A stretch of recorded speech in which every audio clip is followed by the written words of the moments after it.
Mike Moore from your 24/7 news source, the Black Information Network, and BINnews.com. Every business faces challenges, but shipping shouldn't be one of them. Turn shipping to your advantage with USPS Ground Advantage from the United States Postal Service. Learn how at USPS.com/advantage. USPS Ground Advantage. Simple, affordable, reliable. This is the KBLA Sports Minute with Ray Richardson. Disappointing news for the Rams. They had to put wide receiver Puka Nacua on injured reserve with a sprained right knee. Nacua, a Pro Bowl selection last season as a rookie, was hurt in the second quarter of the Rams' loss to Detroit Sunday night. Nacua will miss at least 4 games. Congrats to Chargers safety Derwin James. His 7 tackles Sunday against the Raiders gave him 500 career tackles. The 6 black head coaches in the NFL were 4-2 in Week 1. The winners, New England's Gerard Mayo, Pittsburgh's Mike Tomlin, Houston's D'Amico Ryan, and Tampa Bay's Todd Bowles. Atlanta's Raheem Morris and Antonio Pierce of the Raiders will try to get their first win next Sunday. Top 5 college football teams in this week's AP Top 25 poll: Georgia, Texas, Ohio State, Alabama, and Mississippi. USC is 11th. The Dodgers were pounded 10-4 by the Chicago Cubs. 5 Dodgers pitchers gave up a combined 16 hits. No debates, no speculation, just the info you need. That's your KBLA Sports Minute. I'm Ray Richardson on KBLA Talk 1580.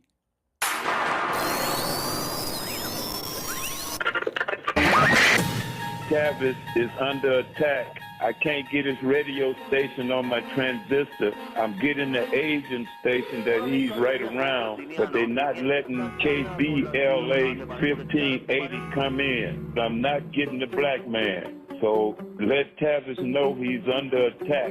Cyber attack, racist attack, fascist attack, but he's under attack. And they doing something to disrupt his radio station so they won't get the truth out to us. Hey, it's Tavis. We appreciate all that love, let me tell you, because we may very well be under attack on all sides. Just because you don't believe in conspiracy theories don't mean they ain't after you. But in reality, sometimes stuff happens with the signal from the studio to the tower, which sends our programming to your car, home, office, or your transistor radio. But when you download the KBLA 1580 app, the sound is clear as a bell. All day, all night, anywhere in the world. From Los Angeles to Lagos. So, we love all of our listeners, no matter how you hear us. But when you download the KBLA 1580 app and hear that richness, you'll wonder why you didn't do it sooner.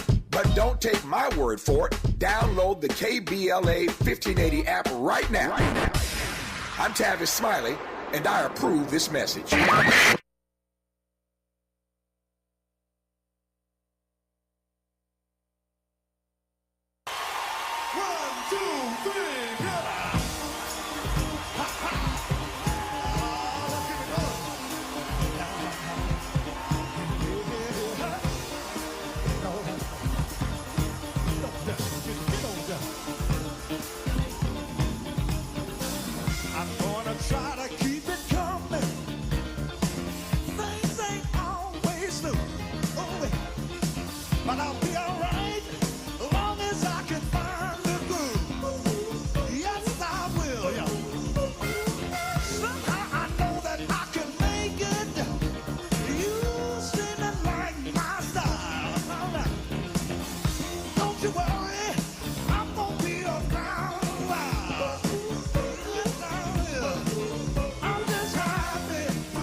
Live from historic Leimert Park in Los Angeles, California, I'm Tavis Smiley, and I'm so glad to see you and me back in stride again.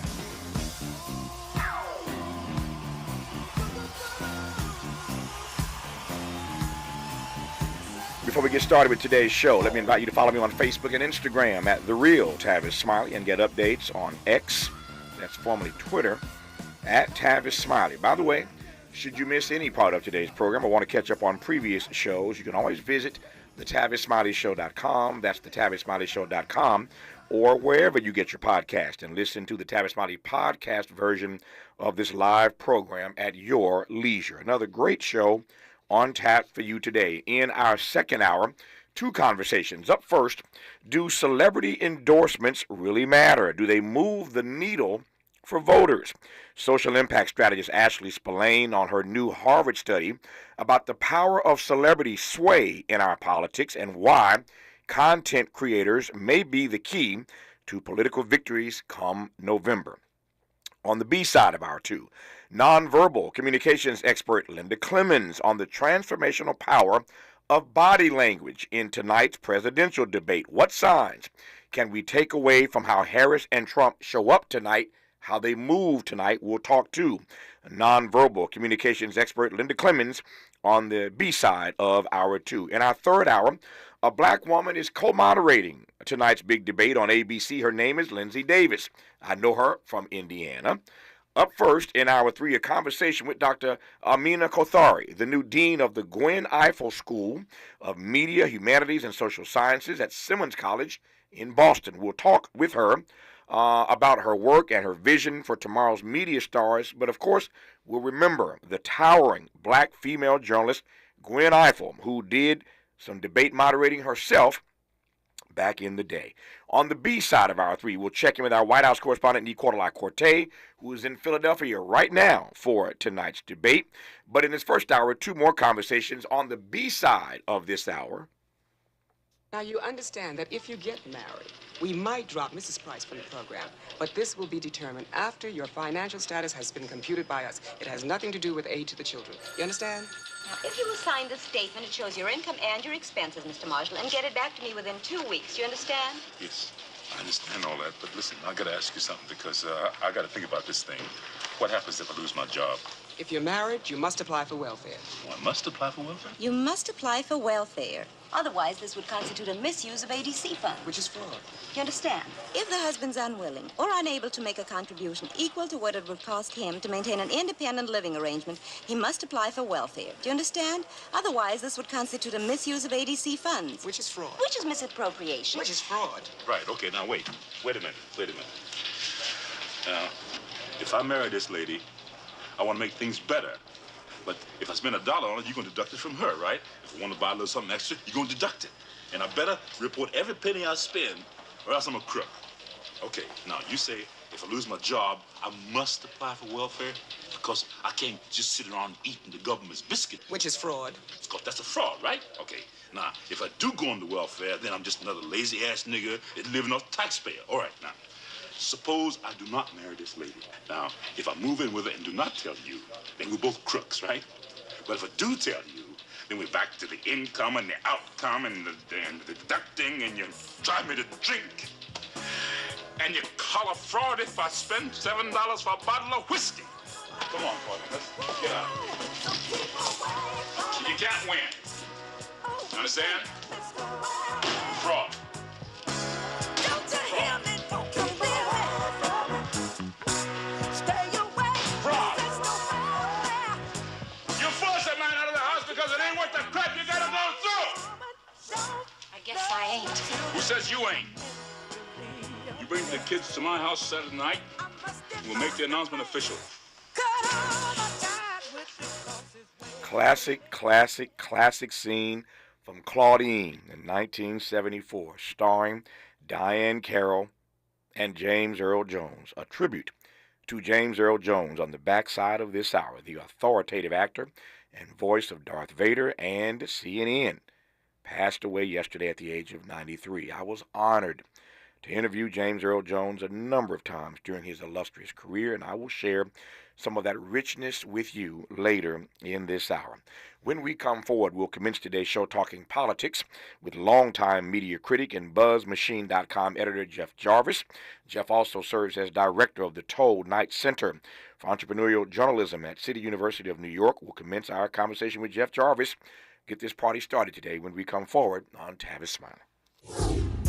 From California to the Carolinas. Everybody's listening to Tavis. More when we come forward. Make a move into a home of your own. With City National Bank's Ladder Up Home Loan Grant, you could receive up to $20,000 that you never need to pay back. Use it toward your down payment, save on closing costs, or to buy down your mortgage rate. Find out more at cnb.com/ladderuphome. City National, here for every stage of the journey. Property must be in a qualifying market in California, New York, or New Jersey. Additional terms and conditions apply. Not all applicants will qualify. Terms are subject to change without notice. City National Bank is an equal housing lender. Member FDIC. NMLS number 536994. Tavis Smiley's new book, The Covenant with Black America, 20 years later, is now on sale everywhere. This classic text shot to #1 on the New York Times bestsellers list almost 2 decades ago. If you have the original book, you will surely want to get this 20th anniversary edition with powerful new contributions from today's leading voices. This 20th anniversary edition presents a compelling blend of historical insights and contemporary urgency in this critical and unprecedented election year. Get your copy of The Covenant with Black America 20 years later today. Oh no, stomach issues again? Stomach issues? Who are you? Your pancreas. I could be the real reason for your diarrhea, gas, bloating, stomach pain, or loose oily stools. I thought it was my stomach. People often do, but any of these symptoms could mean having a condition called exocrine pancreatic insufficiency, or EPI. With EPI, the pancreas doesn't release enough enzymes to break down food, but EPI is manageable. Use the symptom checker on identifyepi.com and speak with your doctor. That's identifyepi.com. Sponsored by AbbVie. Mommy, want to play a game with me and Dad? Mommy's not feeling good.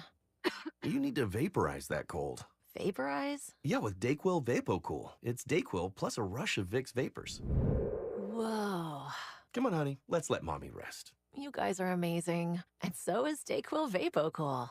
Dayquil VapoCool, the vaporizing daytime coughing, aching, fever, power through your day medicine. And to vaporize sore throat pain, try Vicks VapoCool drops. Use as directed. Keep out of reach of children. Here comes the money. Here we go. Money talk. Here's what happens when you advertise on KBLA Talk 1580. 3, possibly 4 weeks ago, I heard an advertisement on your radio station from a company called Grid Solar. I would love to have that phone number so I can reach out to them with reference to solar panels being installed on my property. Our listeners are aware and engaged, but more than that, they are loyal. When they hear empowering messages that uplift their community and help them live better lives, they respond. No medium reaches this coveted Black audience like KBLA Talk 1580. So, hit us up today at smb@kbla1580.com and let us help you connect with our loyal listeners. At KBLA Talk 1580, we've got your black. Money to put.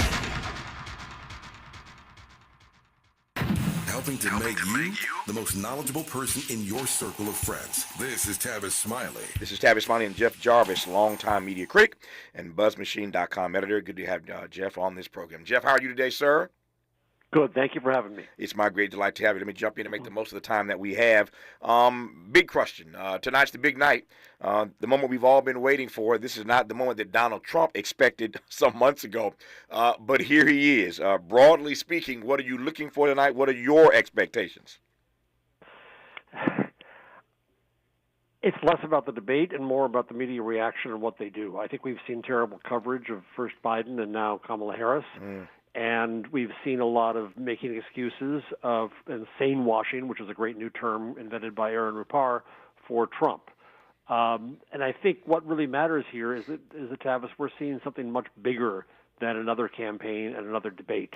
We're seeing the defense of democracy against fascism, nothing less than that. And so I was a backer of Kamala Harris in 2019. I still have my OG Kamala hat. And I think she'll be great, and Trump will be nuts, and it won't make much difference. There's no such thing as an undecided voter. But I do think it's important for people to get to know her better and understand her abilities as a leader. I want to come back to that powerful point you made a moment ago. Leave it to Jeff Jarvis to set this thing on fire at the outset with his analysis about the media reaction being far more important in some ways than the debate itself. I heard it. This brilliant audience heard it. I'll come back to that in just a second. Before I get to the media reaction, though, What is your expectation of what will in fact happen? When you mentioned a moment ago that it's no less a conversation, a debate about saving this experiment in democracy versus fascism. That's a lot to put on it. I guess what I'm asking is whether or not you believe that this debate in any way can live up to all the hype. No. It cannot. Yeah. I think that media try to make it too much into a show, into a horse race. Pick your metaphor. Nonetheless, there's a lot to be done. Think of what has to be going through Kamala Harris's mind. How much time does she spend correcting the many lies of Trump? How much time does she spend exposing him for the criminal that he is? How much time does she spend on policy? How much time does she spend trying to help people get to know her and her character? Meanwhile, having to grapple with the nut next to her and with questions that may or may not be relevant from the moderators. I'm confident she can do it because she's a prosecutor and she's proved to be amazing this last few weeks. Speaking of the moderators, I'm going to follow you as I always do with my guests in these conversations. I believe in generous listening, charitable listening, and the guest always tells you where to go. So let me keep on following you, Jeff Jarvis. I've had this thought. I've not said it publicly. I've said it to my friends, but I've not said it publicly. So here I go now, putting it out on the radio. And you were a little bold in your comment about questions that may be irrelevant from the moderators. Let me be a little bolder. I have nothing against David Muir. I have nothing against Lindsey Davis. I said earlier, I know Lindsey from Indiana. I'm from Indiana, and she's done quite well in her career. But this is a really, really, really big moment. And I have never seen a moment that David Muir or Lindsey Davis have stepped into that is as big as this. That is not to suggest, rather, they cannot or will not acquit themselves nicely, if not adequately, tonight. And yet I'm concerned that this moment may be too big for two novice moderators. And if they hear me say that, they'll be offended by that. I don't mean to offend. They've just not done it at this particular level. And I'm concerned tonight about the moderators and the questions and whether or not they can handle Donald Trump and Kamala Harris. Yeah, I was thinking about that today, Tavis, where who would be the right person to do this?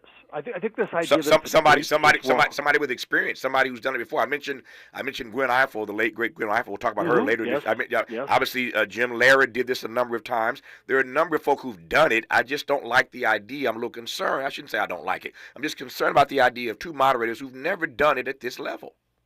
I agree, but also the format is just screwy. Right. It's not really a debate. A debate would be the two candidates on stage having a debate, but one of them is uncontrollable, and that's not going to work. So to think empathetically toward them, do they have good questions? Do they fact-check when given the opportunity? Do they bring control?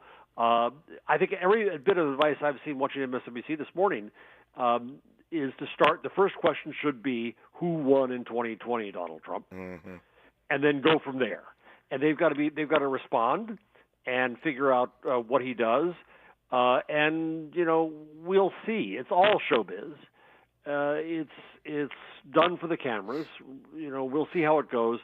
But I think that Kamala Harris is smart enough to answer the questions she wants to answer. Yeah. Whatever the moderator's questions are. Yep. Now, to the question you mentioned a moment ago, that ought to be the lead question. I have friends who feel similarly about what that lead question ought to be. A question about that, about who actually won, or another question about whether or not someone who has been convicted of 34 felonies should be allowed to be president. I hear that. I understand it, and it is a show. I understand all that. But you do realize, you've been at this a long time, Jeff Jarvis, you're an expert. You do realize if they came at Donald Trump with that as the first question, you know what the media reaction from the right, speaking of media reaction, you know what that's going to engender. But can we not have the courage to ask the most important questions? Are we being cowed by the right such that we won't? This is the key question. There was an insurrection on January 6th. Is one of the candidates going to stand behind the election or not? And that could not be a more appropriate question. And if the right thinks that's too tough, well, that reveals a lot in and of itself. Donald Trump hates ABC News. As you know, he went in on Stephanopoulos. He's dogged ABC repeatedly over the last few weeks, threatened to pull out of this debate. And if ABC came at him with that question, I repeat, Jeff, all hell's going to break loose on that stage if they hit him like that on ABC. And I think in part, He went after ABC. I mean, this guy knows what he's doing. He went after ABC, I think, in part to preempt that kind of thing coming out the blocks. Oh, exactly. Yeah. Yeah, that's exactly what he did. And so we can't let him set the agenda. Right. We can't play along with him. You know, there's something so much bigger going on right now. I wrote a piece the other day where I think that there is the formation of a grand coalition beginning in this country, which just is unprecedented to me almost since Reconstruction, where you have right now Alexandria Ocasio-Cortez and Bernie Sanders endorsing the same candidate as Liz and Dick Cheney. Now, let me be clear here. I'm not going to forget or forgive my problems with the Cheneys. Yeah. And I'm not suggesting that what's fascinating to me about this, Tavis, is that Kamala Harris didn't have to buy those votes. She didn't have to promise to do something. She came out as herself, as a leader, as a black and Indian American woman with tremendous experience, and she said, "Here's who I am," and that led immediately to the endorsements from the progressives, and it led to endorsements from people, not enough yet, but from people on the right as well. Because what we're standing up for here isn't one policy or another. It is instead, again, democracy. Let me push back on that ever so gently. I saw that piece. It was brilliantly written. I wanted to get there, so again, I'm following you. So here's my respectful pushback. I'm not so sure I believe that it is a grand coalition as much as I believe that the existential threat that he represents and the disdain for him, his capacity, his ability, his penchant for being a bull in a china shop when it comes to the GOP, everybody hates this guy in terms of the establishment. So what you would call a grand coalition, I would call the coalescing of the establishment. And that ain't a good thing for me, to my mind at least. The coalition of the establishment, the coalescing of the establishment, with all of my critique of the establishment, I get why they don't like this guy, but I'm not so sure I'd call that a grand coalition or that's something to celebrate beyond this moment. I don't want to put too much on it, if that makes sense. Yeah, it does. I think that the key question for us in this country right now, in an age of the internet and an age of great change, is what happens to our institutions. And many of those institutions have been inadequate. They have not served all the country. And I start with media, which is, this is radio, so you can't see me, but you can probably figure out I'm an old white man. And it's people like me who've been running media for too damn long. And what the internet has enabled is for communities and people who were always there, who always had a voice, but who were not heard. When they watched Walter Cronkite back in the day and he said, that's the way it is, it wasn't the way it was for them. Yeah. And so now we have a different media structure, the institution of media, that is greatly challenged. I think the New York Times is screwing up every day. I'm disappointed in the Washington Post. I'm disappointed in much media. So we've got to decide, what do we do about that institution? Do we replace the current those in power? Do we repair them? What do we do? Same with so many other institutions. So when you say the establishment, yes, but let's take it over. Let's rebuild it. If it can't be rebuilt, let's replace it. And I think that's what's going on here. I hope that is my hope for Kamala Harris is that she can begin a process like that. Yep. The other thing that occurred to me when I read your article about the unprecedented, if I can say it, grand coalition, the point you just made that Dick Cheney and Liz Cheney are endorsing the same candidate as Bernie Sanders and AOC. It's a great frame. I love how you put it. The other danger in believing that this is some sort of grand coalition, forgive me, is that we think that it's no longer about policy differences, and I don't buy that. In this moment, they just dislike this guy so much that they will take anybody but him. But the minute that she wins and the minute that she gets elected and she starts pursuing a policy agenda that they can't stand, they're going to do a 180 and they're going to come after her. So I don't think this grand coalition is really that. I think this is a moment in time where they don't like this particular person, but I don't believe that we should suggest to the American people that there's some grand coalition that we now all agree on public policy positions. Oh, no, we don't. There's a grand coalition.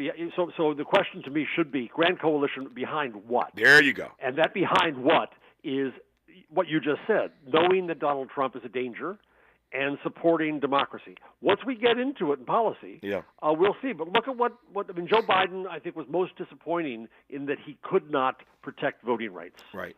But he also did some pretty amazing things. He would have dealt with the border. He dealt with COVID. He dealt with the economy. He did a tremendous job, even with the horrible a resistance from the worst Congress in history, he still got things done. Mm-hmm.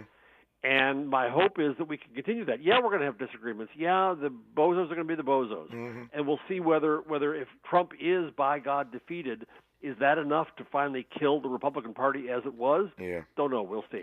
From your mouth to God's ears. I've got 4 minutes left here, and I want to circle back now to, I think, one of the most important points you made in this dialogue, and it was your first point, quite frankly, and that is that in some ways what's more important tonight than the debate itself is the media reaction to it, Mm-hmm. and you and I could not agree more. I have a serious critique of, as do you, of the mainstream, or I would call it the corporate media, and how they are failing, I believe, broadly. You and I are simpatico in that regard.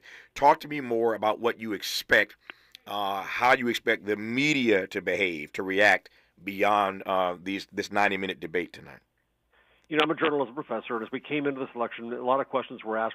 Did we learn anything in 2016? Mm-hmm. The answer is clearly no. Yep. The major institutions, and I think they're worse. I don't know what's happening in the New York Times, and I'm not going to cancel my subscription. I'm not going to get off their ass, Mm-hmm. because what they're doing, I think, is normalizing extremism, the both sidesing, as you mentioned earlier. We can list their sins. I don't understand what's going on there. It's troubling me, because it was our biggest and best, in some ways, institution in journalism, and I think it's failing. The Washington Post, I thought, was getting better, but now it's run by two Murdochians. Murdoch is terribly successful, unfortunately. Sinclair is following Murdoch. I think that NPR and CNN are kind of rudderless. In local news, hedge funds own most of our newspapers. The old media infrastructure is in terrible shape. There is, however, a huge ecosystem of new things growing. I wrote a paper about legislation in California and went to testify there about the efforts of the media industry to try to get money, but there's a huge independent media ecosystem growing. Black media that's 100 years old, Mm-hmm. Latino media, LGBTQ media, community media, startup, digital media. That's where I think we can, I hope, put some faith and hope for the future. Yeah. Let me circle back to Kamala Harris again. You were a Kamala supporter, as you proudly mentioned some time ago. But how have you found it, having been a Kamala supporter for years, how have you found this 180 that even Democrats did? Certainly the media did. All of a sudden, everybody's discovered that she's an all-star. A star is born overnight, but that was not the line on her just a few weeks ago, frankly. How have you processed this 180, not just by the media, but by Democrats themselves? Yeah, I think that she was underestimated for a long time. Mm-hmm. She's amazing. I think there was sexism, there was racism there. She was dismissed. She was a great candidate back in the day. When Joe Biden picked her as vice president, I whooped, because I hoped that this would happen, that she would get the chance to prove herself. In the really strange circumstances of Biden being kicked to the curb, we had to gather around somebody quickly. He engineered that brilliantly, with great generosity for the country, I think. And now she's proving herself every day. Yeah. I've long had confidence in her. Any president, any candidate can disappoint any of us on any policy. That'll happen. Yeah. But I have the respect and the faith in her intelligence and her experience and her perspective. You know the old adage, Jeff Jarvis, desperate people do desperate things. This race is really, really tight right now. I said the other day, if Kamala loses, she'll come back here to California where I sit right now, and her life will go on. She'll do quite well, make a lot of money, and et cetera, et cetera. Donald Trump loses, on the other hand. He goes to jail, goes to prison, ultimately. Yep. So there's a lot riding on this election tonight, on this debate, and on this election for him. But again, desperate people have been known to do desperate things. Here's my question in 45 seconds. Are we going to see a Donald Trump meltdown tonight, or will he be disciplined enough to navigate his way through these 90 minutes? I think he'll be similar to what he was with Biden, that the lesson he learned there is if I can just take my appropriate meds and calm down, I can get through this thing. Mm-hmm. And he'll probably do that. My fear is that media will suddenly start calling him presidential, which, of course, is ridiculous. He's insane. The fear is that, he loses or he wins either way. Yeah. If he wins, he pardons himself. If he loses, he claims that he won, and he causes insurrections, and he still leads the cult. So we'll see what happens. I think tonight will not be the indication of the worst of Donald Trump. We'll see that January 6th next year. I think Jeff Jarvis, once again, is right, and my prediction is the same as he is, that Donald Trump will husband himself tonight. Maybe a wrong word for that guy, but he will temper himself. He'll moderate himself enough tonight. He'll take his chill pills. That's right. He'll take his chill pills. He will get through it, and the media tomorrow and later tonight, for that matter, will say Donald Trump did well tonight. He did well tonight. That's my prediction. What they'll say about Kamala, we shall see. Jeff Jarvis, longtime media critic, BuzzMachine.com editor, and director of the Toll Knight Center for Entrepreneurial Journalism at City University of New York. Jeff, what a great delight to have you on to start this show. Thank you for your time, sir. Thank you so much, Tavis. We'll do it again. More of Tavis Smiley when we come forward. This is getting good. Yeah, man. Tavis Smiley continues when we come forward. Paid for by government.com. Did you know? The United States Mint has issued a new Morgan silver dollar coin in proof condition for the first time. Not only that, they are also minted in 99.9% pure silver for the first time ever in history. Coin experts are calling this an amazing opportunity for anyone that knows the enduring popularity of Morgans. But you must hurry. Only 400,000 of these legal tender silver dollars were issued. These first ever Morgan silver dollars are brand new with stunning mirror-like finish, minted by the iconic San Francisco Mint. Call now and you're guaranteed a new first ever 99.9% pure silver proof Morgan dollar. To learn more, call 1-800-973-9717. If you order now, you will receive a free coin collector bonus pack, a $25 value, free with every order. Call 1-800-973-9717 now to secure your new Morgan silver dollars before they are gone. That's 1-800-973-9717. Thank you for joining us. I'm Mike Moore. Now here's the latest from the Black Information Network. Lawmakers on Capitol Hill will hear testimony today from former New York Governor Andrew Cuomo related to his administration's handling of the COVID-19 pandemic. They're following up on an independent report by an outside consulting firm. The trial involving the U.S. Department of Justice's antitrust allegations against Google got underway Monday in Virginia. Prosecutors say the Alphabet company's online ad technology prevents smaller companies from competing. The Miami Dolphins say they're saddened by what they call overly aggressive and violent conduct of Miami-Dade police officers. The team released a statement yesterday after the department released body cam video of a traffic stop involving African-American wide receiver Tyreek Hill. And that's the latest. I'm Mike Moore from your 24/7 news source, the Black Information Network and BINnews.com. Every business faces challenges, but shipping shouldn't be one of them. Turn shipping to your advantage with USPS Ground Advantage from the United States Postal Service. Learn how at USPS.com/advantage. USPS Ground Advantage. Simple, affordable, reliable. This is the KBLA Sports Minute with Ray Richardson. Disappointing news for the Rams. They had to put wide receiver Puka Nacua on injured reserve with a sprained right knee. Nacua, a Pro Bowl selection last season as a rookie, was hurt in the second quarter of the Rams' loss to Detroit Sunday night. Nacua will miss at least 4 games. Congrats to Chargers safety Derwin James. His 7 tackles Sunday against the Raiders gave him 500 career tackles. The 6 black head coaches in the NFL were 4-2 in Week 1. The winners, New England's Gerard Mayo, Pittsburgh's Mike Tomlin, Houston's D'Amico Ryan, and Tampa Bay's Todd Bowles. Atlanta's Raheem Morris and Antonio Pierce of the Raiders will try to get their first win next Sunday. Top 5 college football teams in this week's AP Top 25 poll: Georgia, Texas, Ohio State, Alabama, and Mississippi. USC is 11th. The Dodgers were pounded 10-4 by the Chicago Cubs. 5 Dodgers pitchers gave up a combined 16 hits. No debates, no speculation, just the info you need. That's your KBLA Sports Minute. I'm Ray Richardson on KBLA Talk 1580.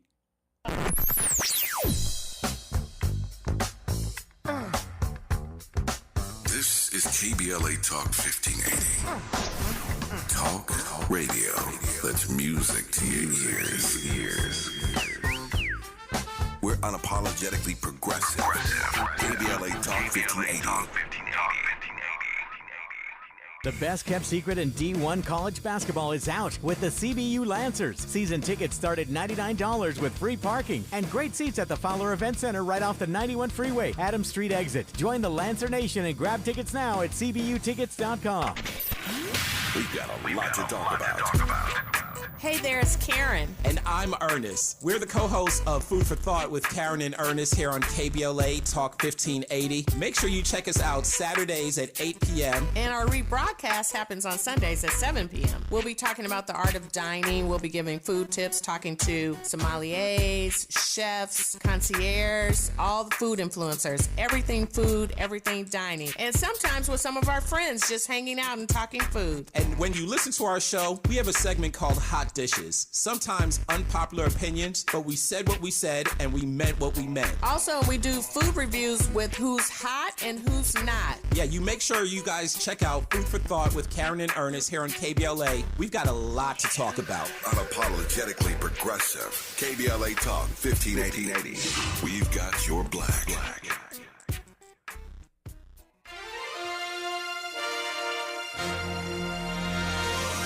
The moment we've all been waiting for has finally arrived. On Tuesday, September 10th at 6 p.m. Pacific Time, Kamala Harris and Donald Trump will square off in their first ever presidential debate. KBLA Talk 1580 and the Empowerment Congress are hosting a viewing party, and we're inviting you to join us for an evening of civic engagement, great food, and good vibes. Our studio space is limited, but if you would like to join us, just go to our website at KBLA1580.com and register for your chance to watch this historic presidential debate with us. Years from now, we're all likely to remember exactly where we were when this pivotal moment in American politics unfolded. So, register for your chance to join us by going to KBLA1580.com right now. At KBLA Talk 1580, we've got your black. It's better over here. If you're 55 and up, T-Mobile has an exclusive rate plan just for you. Right now, get 2 lines of talk, text, and data for just $30 a line. That's a 45% savings versus Verizon and AT&T. Plus, you can get one of the latest 5G phones free when you add a line. That's right, a free 5G phone. Experience all this and more on America's largest 5G network. So why wait? At T-Mobile, customers 55 and up can get 2 lines of talk, text, and data for only $30 a line. Just go to T-Mobile.com/choice55 or visit your local store to make the switch. With AutoPay using debit or bank account plus taxes and fees, 45% off 2 lines versus AT&T Starter and Verizon Welcome. Plan benefits vary. Free phones up to $300 off with 24 monthly bill credits and qualifying new line for well-qualified customers plus tax and $35 device connection charge. Contact us before canceling entire account to continue remaining bill credits. Bill credits end if you pay off device early. See details at T-Mobile.com. Made fresh daily in the Mert Park, Los Angeles, California. You're listening to Tavis Smiley. A tribute now to the great thespian James Earl Jones, who passed away at his home in Dutchess County, New York, yesterday at the age of 93. Widely regarded as one of the world's great stage and screen actors, James Earl Jones is one of the few entertainers to have won the EGOT, the Emmy, the Grammy, the Oscar, and the Tony. Jones received 2 Primetime Emmy Awards, a Daytime Emmy, a Spoken Word Grammy in 1977, and 3 Tony Awards. We'll recall him as Darth Vader. You recall that great quote, "When I left you, I was but the learner. Now I am the master. I find your lack of faith disturbing." And, of course, "No, I am your father." He killed it as Darth Vader. Among his most beloved roles is Terrence Mann, the reclusive 1960s author who reluctantly teams with Kevin Costner's Ray Kinsella to unlock the latter's vision of baseball lore in Field of Dreams. What a great movie, Field of Dreams. Of course, he voiced the Lion King's Mufasa in so many other hits. The Bingo Long Traveling All-Stars and Motor Kings, Conan the Barbarian, Coming to America, The Hunt for Red October, Clear and Present Danger. So many films, so little time. He also lent that great voice to the famous This Is CNN promo campaign for the network. He was born in January, 17th of January to be exact, in 1931 in my home state, my birth state of Mississippi. Was a 2002 Kennedy Center honoree and received Lifetime Achievement Awards from just about everybody, including SAG-AFTRA. He was a commanding presence on the Broadway stage, earning 4 competitive Tony nominations for Best Actor in a Play. He appeared in nearly 24 Broadway shows, and in September 2022, the Schubert Organization rechristened its 110-year-old Court Theater as the James Earl Jones Theater. too ill to attend, but everybody was there to celebrate James Earl Jones in 2022 when the theater was renamed for him. I talked to James Earl Jones. I was honored to spend some good time with him over the course of his illustrious career. We sat for many conversations. Here now some sound from my conversation with him in 2012 when he appeared on the program to promote his appearance in Gore Vidal's The Best Man. James Earl Jones, always, sir, a delight to be in conversation with you. I'm not much of a talker, so I hope I can hear something. I'm a better listener. I always have been. I'm learning, and that's the great thing about being an actor. You don't have to rely on your own words and your own thoughts. You can take other great thinkers, and I have a chance to say their words. And Gore Vidal was a great thinker and understood American politics very, very clearly. When you say you're still learning, unpack that for me, because one who has been as honored as you have been and are as beloved as you are, and we've seen how you perfected your craft over the years. When you say at this age you are still learning, what do you mean by that? Well, I still have remnants of my original culture, which is birth in Mississippi. It's my nativity. And being raised in Michigan, which is the Midwestern life, and trying to survive on East Coast and West Coast. And it's odd because culture is what makes us, I think. I was determined to be a doctor first, and I got to University of Michigan. It was a rough place. And I decided to take a senior anatomy class in my sophomore year, saying that if I could cut it, I'd continue. I couldn't cut it, so I stopped. I dropped the pre-med program and went on to theater when I thought I could, before I went to the Korean War, I could probably enjoy life a little better in that program. And I learned to express myself. The English language is quite beautiful when you understand it, finally. Yes. And I learned by writing my own poetry how to relate words to myself. It was very private, very subjective. And my English teacher in high school discovered my poetry and said, if you love words, son, you got to get up there and say them out loud in front of your class. And doing that, he got me able to say things out loud. Because I was pretty much mute by then, by high school, 14 years old. I was such a stutterer, I gave up. I didn't talk to anything except the animals on the farm. I couldn't confront other people. I still can't. There's a certain terror I still have about confronting people. I can't debate. I can't argue. I fall apart. I cannot be an activist, for instance, because of that. I know that part of your journey and of your story well, James Earl Jones, and I've always been fascinated by how it is then that you navigate 55 years of being on the stage, confronting audiences every night. It started with that poetry, those poetry sessions with my teacher in high school, Professor Donald Kraut. We called him Professor in high school. Little simple agricultural high school in Michigan. We had 17 members in our graduating class. When did you know, James Earl Jones, that voice was special? I mean, long before we heard you as Darth Vader, long before we heard you say this is CNN. I wish I could do it like you do it. But long before we heard that, you had to discover at some point, beyond those years of being mute, that your voice, the tenor and the timbre of your voice itself was a gift, was a talent. When did you come into the knowledge of the voice? I was discouraged from that knowledge. I was discouraged from becoming aware, being self-conscious about it. My teacher said, you have been silent through your childhood, and now you are a man, and you have a male voice. You have an adult male voice. Now, I want to warn you, bass voices are rare, and you have a bass voice. But don't you become aware of it. If you start listening to it, you might fall in love with it. If you do, you're dead. Because if you listen to it, nobody else will.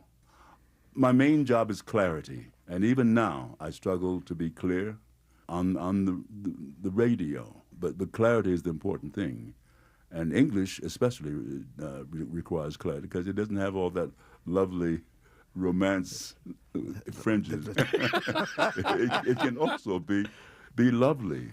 I heard Gielgud once recite the sonnets. It is such a magic that he can connect sound with thought, his own mind, in his own mouth. In the old radio days, even Paul Robeson would cup his hand to his ear Yeah. to make sure he was accurate, make sure he was on the money. On the money, as it were. On the key. That's okay. But he's not listening to his voice. He's listening to the technique of his voice. Which raises a question, James Earl Jones. At this age, given your chronological giftedness, what is your trick for learning all of this dialogue? Because you have a lot of dialogue in the best man. What's your trick for learning all this stuff at this Every age? part of your body can memorize things. Your hands memorize when you write things down. Your mind remembers what top of the page or the bottom of the page your line is on. There's all kinds of ways the human body memorizes. And I'm 81 now. The older I get, the more I can memorize words. The more you can do it. That's incredible. Wow. As long as my mind is full of oxygen. I was about to ask you that. I read that in the New York Times. What's up with this oxygen tank you keep backstage? not a tent, it's just a little machine that generates oxygen. And I put it up to my mouth and I breathe. And I have a little device you put on your finger, and it tells you what your blood oxygen level is. And if it's low, you take a hit of oxygen. And why do you do that? And what's the end result when you go back on stage? I discovered once on stage that I went blank, and when my stage manager thought I had a stroke because it's the same sort of symptom, you know. And when I got off stage, she had a doctor waiting for me. She's very smart, and the doctor tested my blood oxygen level and said it's low. Let's take you right to the hospital. I was on the edge of a flu that was depriving my lungs of adequate breathing, and I realized then that one can monitor that. You monitor the oxygen in your brains. And we have to do that as actors. There is no escape. Don't make me destroy you. Luke, you do not yet realize your importance. You have only begun to discover your power. Join me, and I will complete your training. With our combined strength, we can end this destructive conflict and bring order to the galaxy. I'll never join you! If you only knew the power of the dark side. Obi-Wan never told you what happened to your father. He told me enough. He told me you killed him. No. I am your father.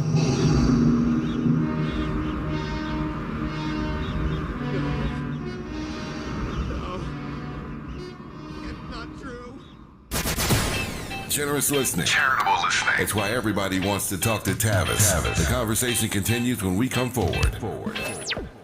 So you may have heard of Project 2025, a plan crafted by Trump and his MAGA loyalists to give Trump virtually unchecked political power and take Black America backwards. Here's how. Project 2025 strips away our voting rights protections, and it eliminates the Department of Education. It would siphon public school funding to private schools, leaving our kids behind. Planning on going to college? Good luck paying for it. Project 2025 cuts funding for federal student loans. Trump's Project 2025 would also make states monitor women's pregnancies, and it bans abortion. Project 2025 would also gut Obamacare, ripping away health care from millions. Simply put, Trump's Project 2025 would be devastating to Black America.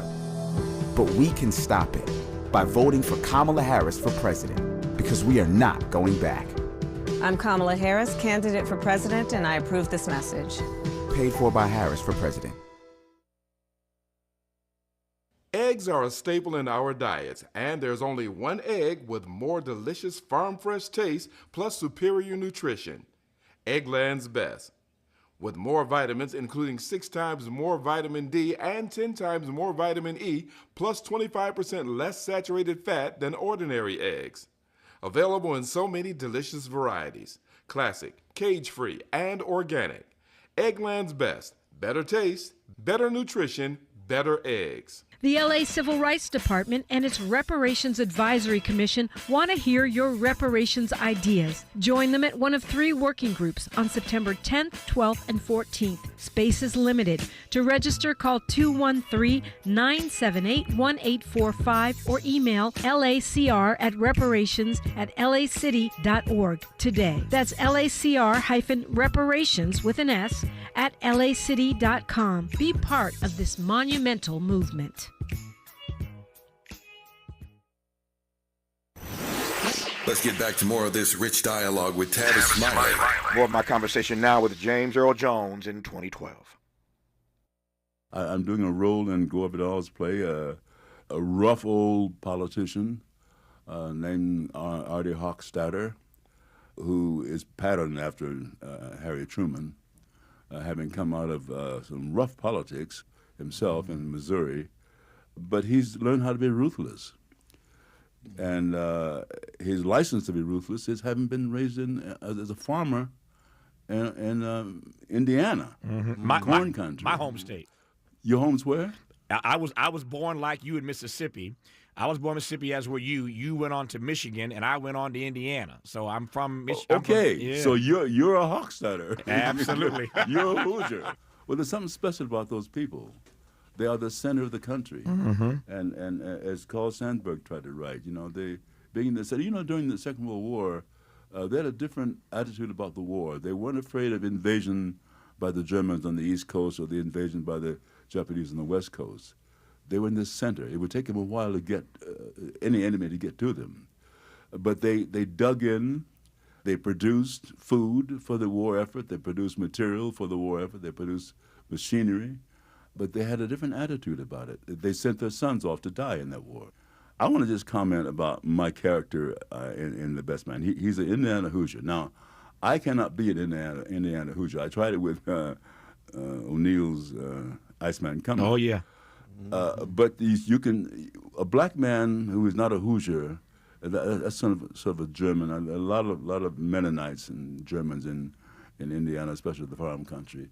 And they have a unique culture. You can join that culture, though. And there are a lot of young kids raised in Indiana who sound, you can't tell what race they are. You have Muhammad Ali, raised in Kentucky. When I first heard him, I couldn't tell what. I knew he wasn't urban. And therefore, it was hard to figure out what he was. I think that's one of the things that allowed Ali to be such a beloved in all of Americans' hearts. He didn't sound like anything in particular. I think Obama has the same advantage in a way. But when I come back to New York again, I'll teach you as a black man who is a Hoosier. I'll teach you how to do this. Okay, all right. I really need it. I'm still working on it. But it does raise a question, James Earl, which is whether or not there was any discussion about how your race might shape the character. You mentioned this, being a Hoosier, and of course you're an African American, I'm an African American. Was that in any way discussed about you playing this role? No, they just said they wanted me to play it, and I was suspicious as to why. I said, does it have anything to do with the fact that we have a black man in the White House now? And I couldn't get an answer from anybody. They said, we just want you to play the role. You figure it out. And I'm very happy to play the role. But I'm still struggling with that issue of how he's defined. He's not white, he's not a Hoosier, but I have to get as close to that culture as I can. I sound as much like a white guy as I can. All my vowels are wide, broad, flat. By gosh, you'll recognize it, Tavis. Yes, I do. All too well. Why does Tavis say when we come forward? Because he's not going back. And you don't have to go back either. Forward ever, backward never. More of Tavis Smiley when we come forward. If you're like me, 60 and retired, making ends meet, especially here at the supermarket and drugstore, is tough. I'm so blessed to have found benefitscheckup.org. It's a free and confidential website from the National Council on Aging that connected me to $1,200 a year in programs that help pay for food, medicine, utilities, and more. Maybe it can help you. benefitscheckup.org. You know where you want to go in life, and City National Bank can help. City National knows the dedication it takes to build your vision for the future into a reality, and our team is here for you. We have a wide range of options to help, from personal savings accounts to interest-bearing money market savings accounts and more, all designed to help you get where you want to go. City National, here for every stage of the journey. Learn more at cnb.com. City National Bank is a subsidiary of Royal Bank of Canada, member FDIC. Watch out! You got me! The galaxy is safe once again. In the pretend universe, kids play with pretend guns. In the real world, it's up to us to make sure they don't get their hands on a real gun. If you have a gun in the house, keep it locked, unloaded, and stored separately from ammunition. Safe gun storage saves lives. Learn how to make your home safer at endfamilyfire.org. That's endfamilyfire.org. Brought to you by End Family Fire, Brady, and the Ad Council. KBLA Talk 1580. We've got a lot to talk about. KBLA Talk 1580 believes in community empowerment. LA's 99 neighborhood councils form the grassroots level of the Los Angeles city government. The system was created to connect LA's diverse communities to City Hall. While neighborhood council board members are volunteers, they are also public officials elected to office by the members of their community. Neighborhood councils advocate on issues like homelessness, housing, land use, emergency preparedness, public safety, parks, transportation, and sustainability. They also provide local expertise on the delivery of city services to their various communities. Neighborhood councils are open to participation by anyone who is a part of the fabric of daily life in said community. This includes those who live, work, or own property or a business. If you are interested in stepping up to join your local neighborhood council, visit www.empowerla.org. That's empowerla.org. It's time to think globally, but act locally. This is a community call to action from KBLA Talk 1580. Hey, John, why so glum? I just got let go. The company's downsizing. This is the third time in the last 2 years. I'm done with this. Have you thought about My Computer Career? I've heard they can train you for a career in IT in just a few months, including cybersecurity and the basics of AI. And you don't need prior training or experience. Now that's a recession-resistant career. Wow, thanks. I'll check them out. Go to mycomputercareer.edu and take the free career evaluation. mycomputercareer.edu. Financial aid is available for qualified students, including the GI Bill. Let's get back to more of this rich dialogue with Tavis Smiley. A bit more of my conversation from 2012 with James Earl Jones. I do understand racism because I was taught to be one by my grandmother. My grandmother was part Cherokee Choctaw Indian, part black. She hated everybody. She taught all of her children and grandchildren to be racist, to hate white people, and to distrust black people. Well, who did she love then? Nobody. Nobody at all. But that allowed me to figure it out for myself. Oh. And I think I know what racism is better than anybody who's ever been a racist. Have you pretty much decided at this point, since you mentioned you're 81 now, 81 years young, still going strong and memorizing lines better than ever, have you decided at this point that the stage is where you're going to wrap up your career? Or are you still, would you still do a movie? No, so there's no wrap. There's no wrap up. There's no wrap up. I'll keep going till I fall over. Mm. And I might advertise my falling over. Come and see me fall over.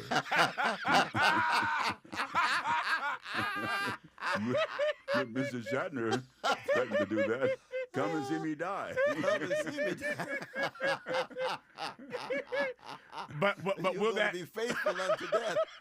But unto death. Will that be on the stage or on the screen, or is it possible that it could be either? I hope it's on stage. We keep going until we can't anymore. Ray, people will come, Ray.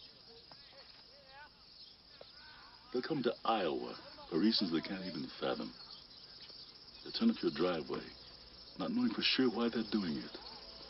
They'll arrive at your door as innocent as children, longing for the past. Of course, we won't mind if you look around, you'll say. It's only $20 per person. They'll pass over the money without even thinking about it. For it is money they have, and peace they like. Ray, just sign the papers. And they'll walk out to the bleachers. And sit in shirt sleeves on a perfect afternoon. They'll find they have reserved seats somewhere along one of the baselines. Where they sat when they were children and cheered their heroes. And they'll watch the game. And it'll be as if they'd dipped themselves in magic waters. The memories will be so thick, they'll have to brush them away from their faces. Ray, when the bank opens in the morning, they'll foreclose. People will come, Ray. You're broke, Ray. You sell now or you lose everything. The one constant through all the years, Ray, has been baseball. America has rolled by like an army of steamrollers.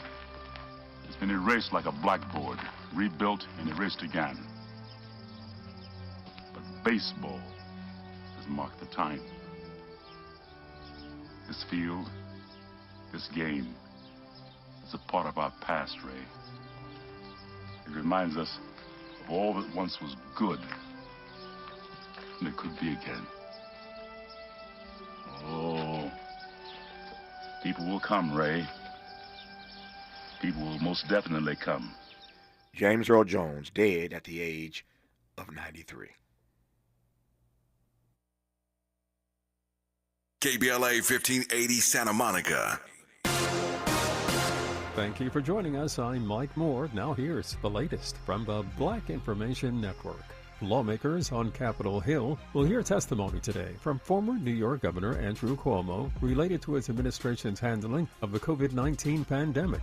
They're following up on an independent report by an outside consulting firm. The trial involving the U.S. Department of Justice's antitrust allegations against Google and